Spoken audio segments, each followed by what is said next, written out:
As a tech battle with the United States heats up, China has proposed a significant government overhaul that would change how its financial system is regulated and attempts to increase its technological independence. So Xi wants more control of China's financial system. China's President Xi Jinping is known for his strong grip on power and his desire for greater control over all aspects of Chinese society. Xi Jinping was handed an unprecedented third term as president in March 2023 and was also named commander of China's 2 million-strong People's Liberation Army. And now he plans to tighten its grip even further by taking over the country's financial system. Currently, China's financial system is a convoluted web of privately held lenders, state-owned banks, and financial technology companies. Xi Jinping, though, wants to change that.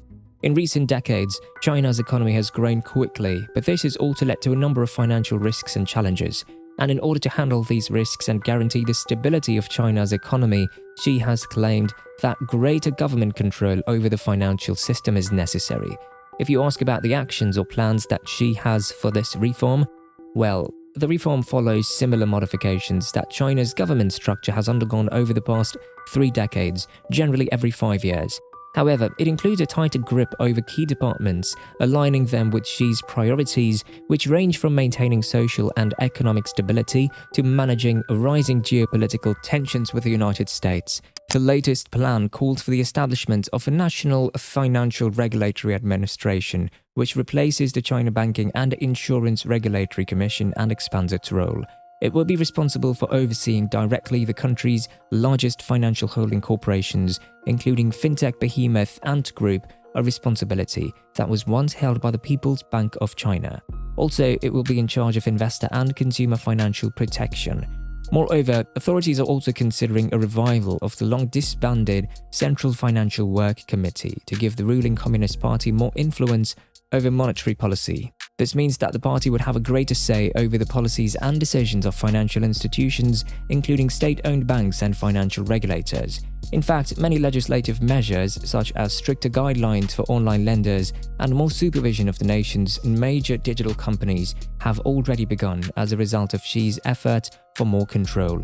The creation of a new Central Data Bureau to coordinate the development of a national data system and to foster the growth of the so-called digital economy, a restructuring of the Ministry of Science and Technology, and a 5% employee reduction across central government ministries are a few of the other reforms that are being proposed.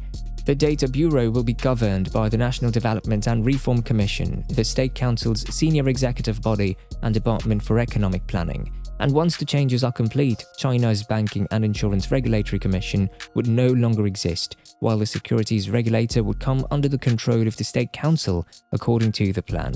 Also, there are plans to revamp the Ministry of Science and Technology and improve its performance in fields like the creation of national laboratories and research. It will be tasked with advancing the whole nation system for innovation, with a greater focus on basic research and applying technology to existing industries. So, a new party-controlled commission will foster the development of the high-tech sector.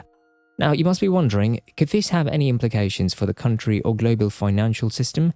Well, Xi's plans do have far-reaching implications for China's economy and beyond. While these measures are aimed at increasing stability in China's financial system, they could also have implications for the global financial market.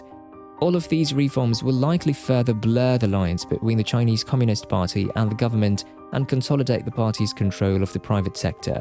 Critics even argue that Xi's plan for greater control over the financial system could stifle innovation and undermine market competition. Because unfortunately, given China's scale and the big challenges ahead, these reforms could make effective governance even more difficult. In fact, China is currently experiencing a slow-motion housing crash that could have an impact on its banks. Several real estate developers have abandoned their obligations to foreign investors. Nobody knows for sure what the risks are for China's banks, which have lent heavily to the real estate sector, but the fallout is expected to continue. Another important thing is that China's relations with foreign nations may be affected by Xi's plan to exert more control over the country's financial sector. Strict regulations in financial might result in fewer lending and investment activity, which might have an effect on economic growth, not just in China but also in other nations. Several experts are concerned that tighter government regulation of China's financial system may make it more challenging for China to draw international capital. As a result, there might be a less international collaboration and pressure on China's economic ties with other nations. First off, with assets totaling $60 trillion, or 340% of GDP, China's financial industry is currently the largest in the entire world. As the largest worldwide systemic financial institutions, Chinese banks are also at the top of the list, strengthening their interdependencies with the rest of the world's financial system. Similarly, being the second largest economy in the world, China is significant to the global financial system. So any modifications to China's financial system could have an impact on investors and financial institutions all around the world by reverberating through global financial markets. And if it stays this way, China's growth will be slower and less predictable, which will have significant effects on both China and the rest of the globe.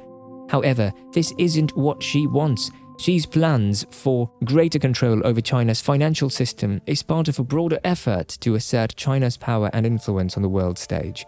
Xi wants to strengthen China's standing as a major economic power and its influence inside the international financial system.